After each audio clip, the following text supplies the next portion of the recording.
Bonjour mes frères et sœurs en Christ, ma famille dans le Seigneur, que la paix et la gloire de notre Seigneur Jésus-Christ se manifestent puissamment dans vos vies. Je reviens une fois de plus vers vous pour répondre à la doléance d'une bien-aimée qui m'a écrit. Et je profite de l'occasion pour vous dire qu'en fait, je reçois beaucoup de messages. Donc, je vous conseillerais de m'écrire par la inbox. Inbox, c'est-à-dire écrivez dans le site. Dans le site, tu vas le leur dire. C'est plus facile pour moi de pouvoir lire ces messages-là parce qu'ils sont filtrés. Lorsque vous écrivez en direct, dès que je coupe le direct, c'est pas évident que je vienne relire tous les commentaires et revenir vers vous. Donc, je vous exhorte à m'écrire inbox. Pour les personnes qui m'écrivent ailleurs, je reçois tellement de messages et des messages de prière et des messages d'insultes et voilà. Donc, si vous m'écrivez inbox, c'est facile pour moi de pouvoir les lire calmement et de demander et de prier pour vous, d'intercéder pour vous et de demander au Seigneur de nous donner des réponses à vos doléances.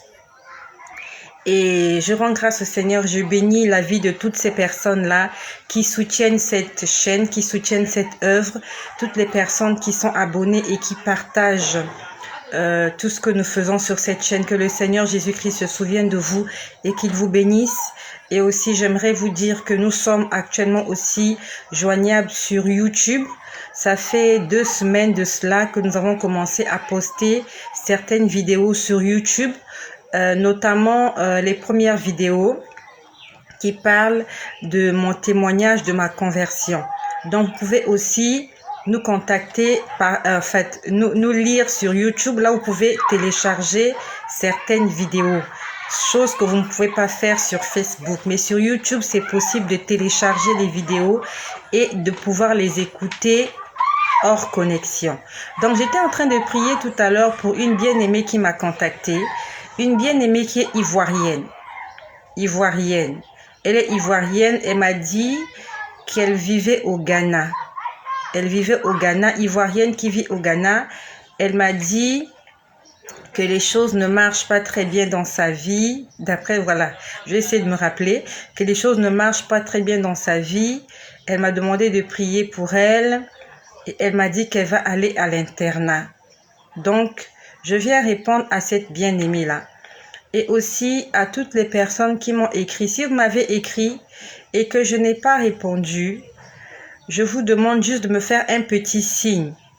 Faites-moi juste un petit signe pour que je puisse relire le message. Parce qu'il y a des messages que j'ai lus et que j'ai forcément oubliés. Et pendant que je parle, je pense à un bien-aimé qui m'a écrit, je crois la semaine dernière. Il m'a parlé qu'il a fait des cours d'ingénierie, quelque chose de ce genre, et qu'il voulait faire autre chose. Mais vraiment, j'aimerais te dire, mon bien-aimé, j'ai perdu ce message-là. Je ne sais plus exactement qui m'a écrit, mais je sais que c'était la semaine dernière. Donc, je te demande de me faire un signe. Donc, toi qui m'écoutes, si tu m'as écrit et que je n'ai pas encore répondu, je te demande juste de me faire un signe. Et que si tu me fais un signe et que j'ai déjà répondu, je vais essayer de retrouver la vidéo où j'ai répondu à ta doléance. Soyez bénis chez vous au nom de Jésus. Donc, j'aimerais répondre à une bien-aimée qui m'a écrit. Elle est de nationalité ivoirienne et elle vit exactement actuellement au Ghana, d'après ce qu'elle m'a dit. Donc, ma sœur, pendant que je priais pour toi tout à l'heure, pendant que je priais pour toi, que le Seigneur me rappelle parce que je n'ai pas noté, que le Seigneur me le rappelle, je n'ai pas noté. Pendant que je priais pour toi, alors j'ai entendu mari de nuit. J'ai entendu audiblement mari de nuit. Donc, je ne sais pas, est-ce que tu rêves des maris de nuit? Je voudrais que tu puisses me répondre. J'ai entendu mari de nuit. Puis après, que le Seigneur me rappelle, qu'il me rappelle parce que je n'ai pas noté. Donc, j'ai entendu mari de nuit. Après, j'ai entendu justice. J'ai entendu justice. Donc, je ne sais pas, est-ce que tu connais quelqu'un qui s'appelle Justice? Ou alors, si tu ne connais pas quelqu'un qui appelle justice, alors le Seigneur veut te rendre justice. Le Seigneur veut te faire justice. Non seulement le Seigneur veut te faire justice, mais il veut aussi que tu sois un modèle de justice. Il veut que tu deviennes une personne juste. Il veut que la justice soit ton témoignage. Le Seigneur va te faire justice. Puis après, j'ai vu une bouteille d'eau. J'ai vu une bouteille d'eau minérale d'1,5 litre, d'1,5 litre. On a ouvert la bouteille et on était en train de faire boire de l'eau à quelqu'un. Lorsque j'ai vu cette image, le Seigneur m'a dit qu'il veut être dans ta vie. Le Seigneur veut que tu le boives. L'eau, c'est la vie. L'eau, c'est la parole de Dieu. L'eau, c'est Jésus-Christ. Il a dit, je suis la source d'eau vive. Il a dit, je suis l'eau vive. Quand il a parlé avec la femme samaritaine, il a dit, je peux te donner de l'eau. Et quand tu boiras cette eau, tu n'auras plus jamais soif. C'est l'eau de la vie éternelle. Le Seigneur veut que tu le boives. Il veut être à l'intérieur de toi. Parce que j'ai vu qu'on te donnait une bouteille d'eau et qu'il fallait que tu boives cette eau. Le Seigneur veut que tu l'invites dans ta vie. Le Seigneur veut être dans ton cœur. Il veut être au contrôle de toutes choses. Et quand j'ai vu cela, j'ai entendu tout à toi. Tout à toi. Le Seigneur veut que tu sois tout pour lui, que tu lui appartiennes. Le Seigneur veut que tu lui appartiennes totalement. Et à la fin, je vais faire une prière et je vais t'inviter de la faire avec moi. Une prière d'acceptation où nous allons inviter Jésus-Christ dans nos vies. Nous allons l'inviter dans notre cœur, dans notre esprit, dans notre âme, afin qu'il règne en nous. Et quand l'ennemi viendra, la porte ne sera plus ouverte parce qu'il y a déjà quelqu'un qui aura occupé les lieux. Dieu sera déjà là dans ta vie.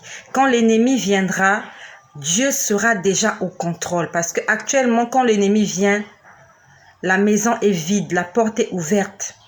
C'est pour ça que l'ennemi entre et il est en train de se manifester négativement dans ta vie. Mais lorsque tu vas inviter Jésus-Christ dans ta vie, quand l'ennemi viendra, quand les flèches viendront, quand la souffrance, quand la tribulation viendra déjà trouver assis Jésus-Christ demeurant dans ta vie. Après, j'ai entendu, que le Seigneur me rappelle. Donc, j'ai entendu Marie de nuit. Après, j'ai entendu justice. Après, j'ai vu un lit. C'était une maison. Et dans cette maison, c'était dans une chambre. La chambre était obscure. J'ai vu quelqu'un allongé sur le ventre. J'ai vu quelqu'un allongé sur le ventre et cette personne avait des problèmes avec ses 2 pieds. Je ne sais pas de qui il s'agit. Est-ce que tu connais quelqu'un qui a des problèmes avec ses 2 pieds? Parce que j'ai vu que ses 2 pieds lui faisaient mal. Et la personne était allongée sur le ventre. Il faut que tu me répondes, ma sœur. Est-ce que tu connais quelqu'un qui a des problèmes avec ses pieds? Ou bien c'est peut-être toi-même. Est-ce que tu as des problèmes avec tes pieds? Si tu as des problèmes avec tes pieds, il faudrait qu'on prie. Parce que ce n'est pas un problème normal. Et si tu connais quelqu'un qui a des problèmes de pieds, la personne souffre des pieds, la personne se plaint qu'elle a mal aux pieds, il faut que nous puissions prier pour cette personne parce que c'est une attaque sorcellerique. Puis après, j'ai demandé au Seigneur quelle est l'origine des maris de nuit. Parce que quand j'ai entendu maris de nuit, après je suis revenue, j'ai demandé au Seigneur quelle est l'origine des maris de nuit. Lorsque j'ai posé la question au Seigneur, j'ai entendu, c'est elle-même qu'elle fuit. J'ai entendu, c'est elle-même qu'elle fuit. Donc, l'origine des maris de nuit, c'est toi-même. Tu es allé les chercher toi-même. La Bible nous dit, fuyez l'impudicité. L'impudicité, c'est le fait d'entretenir des relations intimes. L'impudicité, c'est le fait d'entretenir des relations sexuelles hors mariage. que ce soit dans les fiançailles, que ce soit dans le copinage, que ce soit dans le concubinage, toute relation hors mariage est condamnée par le Seigneur. J'ai entendu, c'est elle-même qu'elle fuit. Donc, si tu rêves des maris de nuit, c'est parce que tu entretiens des relations avec des personnes et tu les entretiens hors mariage. Et j'ai pu voir une jeune fille habillée de façon non décente. J'ai vu une fille habillée comme une prostituée. Je ne sais pas si c'est comme ça que tu t'habilles ou alors si c'est ce genre de vie que tu as. Si c'est ce genre de vie que tu as, il faut que tu arrêtes avec cette vie-là. Parce que cette vie va t'amener à la perdition. La Bible nous dit dans 1 Corinthiens chapitre 6, « Aucun impudique n'héritera le royaume des cieux. » Donc, si actuellement tu entretiens des relations intimes avec une personne et que cette personne n'est pas ton mari, cette personne-là, vous n'êtes pas mariés, il faut que tu arrêtes cette relation dès aujourd'hui. Parce que cette relation ne t'apportera que des problèmes. Non seulement des problèmes, tu vas perdre ton âme. Parce que le Seigneur a dit, il veut que tu sois tout à lui, que tu lui appartiennes totalement. Et j'ai vu cette image deux fois. Deux fois, j'ai vu une fille habillée de façon décente. Donc la première fois, quand j'ai dit, Seigneur, d'où viennent les maris de nuit? J'ai vu la personne aussi qui répondait, la personne qui répondait était aussi habillée de façon non décente, était habillée comme une prostituée. La personne disait elle-même qu'elle fuit. Donc il faut que tu puisses fuir l'impudicité. Il faut que tu arrêtes avec l'impudicité, ma sœur. Sinon le royaume des cieux t'est fermé. Ça ne sert à rien que nous puissions venir sur cette chaîne, qu'on puisse prophétiser et qu'on puisse manquer l'essentiel, qu'on puisse manquer le salut. Les prophéties, c'est pas mauvais, mais le problème est que, qu'est-ce que nous faisons de ces prophéties? Quand te disent, oui, tu seras béni, tu vas te marier, oui, mais ton salut. Le Seigneur tient à notre salut. Il veut d'abord nous sauver. La Bible nous dit, lorsque le Seigneur allait, avant de faire les miracles, il prêchait d'abord la nouvelle. Il annonçait d'abord la bonne nouvelle. C'est cette bonne nouvelle qui va nous sauver. Donc, il annonçait d'abord le salut et après, il guérissait les malades, il ressuscitait les morts.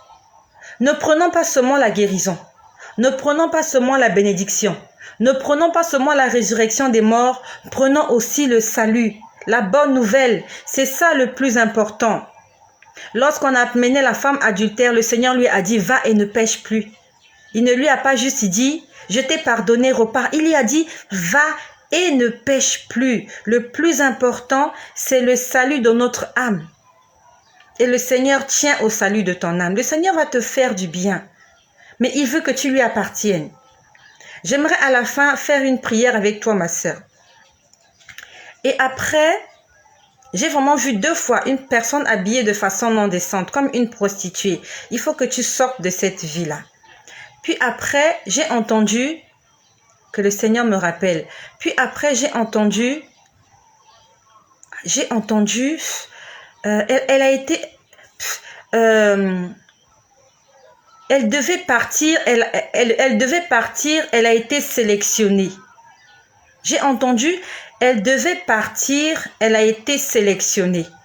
Et quand j'ai entendu, elle devait partir, elle a été sélectionnée, j'ai vu l'Europe. J'ai vu l'Europe. Vraiment, j'ai vu des maisons en Europe. Alors que tu m'as dit que tu es en Afrique. J'ai entendu, elle devait partir, elle a été sélectionnée. J'ai vu l'Europe. Donc, je ne sais pas, est-ce que tu comptes poursuivre tes études en Europe ou bien est-ce que tu comptes partir en Europe ou bien est-ce que tu as essayé d'aller en Europe, ça n'a pas marché, mais j'ai vu comment on a dit, elle a été sélectionnée, quelque chose comme ça, elle devait partir ou elle doit partir, elle a été sélectionnée, mais j'ai vu c'est l'Europe. C'est l'Europe. C'est comme si on va t'appeler. En fait, c'est comme si tu dois aller en Europe après. Et pour terminer, j'ai entendu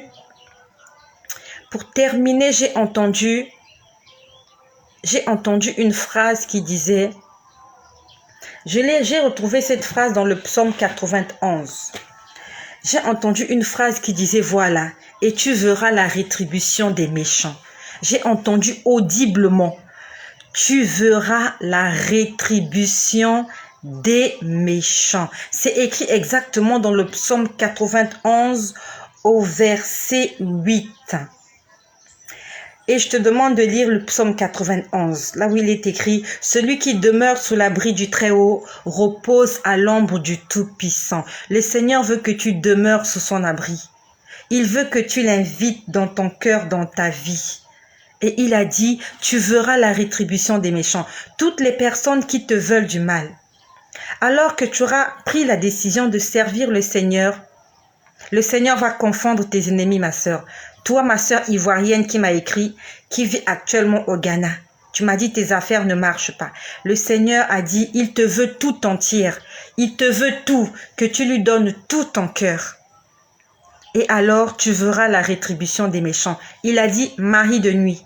Et après, il a dit justice. Il veut te faire justice. Il va te faire justice. J'aimerais que tu répondes inbox. Est-ce que ce que j'ai dit correspond à ta vie? Est-ce que ça correspond exactement à cela? Et tu vas me dire si tu aimerais accepter le Seigneur Jésus-Christ dans ta vie comme Seigneur, comme Sauveur et comme guide. Je vais te contacter. C'est par une prière très simple que nous allons la faire. Mais cette prière et cet engagement, cette décision doit venir de toi. Tu dois accepter. Le Seigneur a dit, il te veut tout entière. Il va s'occuper de toi. Tu verras que les choses vont changer. Mais il faut d'abord que tu l'acceptes dans ta vie, que tu l'invites. Et il faut que tu sortes de cette relation extra-conjugale que tu entretiens. Je te prie, ma sœur, de me répondre inbox lorsque tu auras reçu ce message. Je vais te recontacter afin que nous puissions ensemble inviter le Seigneur Jésus-Christ dans nos vies comme Seigneur, comme maître et comme guide. Si ce partage t'a fait du bien, ne le garde pas pour toi-même. Partage-le à quelqu'un qui a aussi besoin de l'entendre. Quelqu'un qui a aussi besoin de voir ces choses. Quelqu'un qui est peut-être en train de souffrir et qui cherche aussi des solutions. Jésus-Christ est la solution. Soyez bénis chez vous. Au nom puissant de Jésus.